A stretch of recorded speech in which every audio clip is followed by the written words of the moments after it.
Step into the unknown and discover hidden gems with Boga the Bull from Legacy Trades.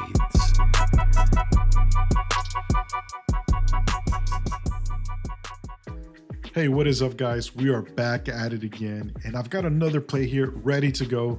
Before I get started on the due diligence that I have lined up, I just want to mention SDOT real quick. We called that one out at $1.20 and it hit a high of $2.06.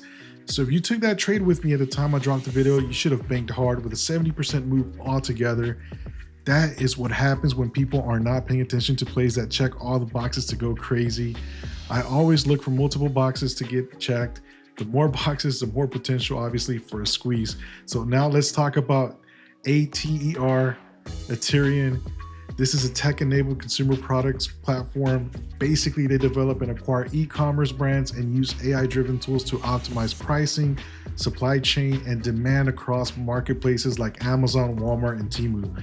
They own brands you've probably seen: Squatty Potty, Healing Solutions, and PureStream, just to name a few. These are real products and real distribution channels across both e-commerce and retail, and that's where this gets interesting. This one in particular has 1.44 million shares on loan. It's not a massive short position, but it's stable. That tells me the shorts are not adding. They are either boxed in or uncertain, and that's where the bulls can take control, especially if we get a strong news catalyst or volume surge. Financially, the company has $10.8 million in cash, burning only $3.87 million per quarter, so that gives them over 8 months of runway. That's key because it means they're not in a position where they need to dilute or drop an offering anytime soon. Also, something I always watch for and I love seeing is when a company starts cutting the fat. That's exactly what ATER is doing. They're cutting off low margin SKUs and focusing only on what performs. When a company restructures like that, it can either break them or make them. And I'm leaning towards make. They're setting up for sustainable expansion, and there are a few signs backing that up. So insiders have picked up over 480,000 shares, and they've only sold tiny amounts here and there. That's long-term conviction. They believe in the game plan. They've also pushed into Temu and Walmart, expanding both online and in-store reach. And again, this is with brands that people recognize and trust. On top of all that, ATR has a history of making aggressive moves on relatively low volume.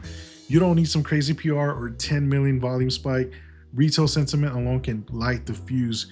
We've seen the stock rip in the past off nothing more than a clean setup and a spark on socials. And to wrap this up, let's talk fundamentals, because this is not just momentum. This is backed by serious numbers. The intrinsic value is estimated at $14.24. It has $94.2 million in revenue, negative net debt, which means more cash and short-term investments than debt. Long-term assets total is $50 million versus $23 million in long-term liabilities. The gross margin improved from 51% to 63.4% year over year in Q4 of 2024. Contribution margin turned positive. Adjusted EBITDA loss narrowed to just $100,000. Operating loss reduced by 84.5% from $76.2 million down to $11.2 million. They are clearly setting up a real plan for growth, and I think this is due for a massive run. So keep it on watch and let's continue killing it, guys. See you on the next one.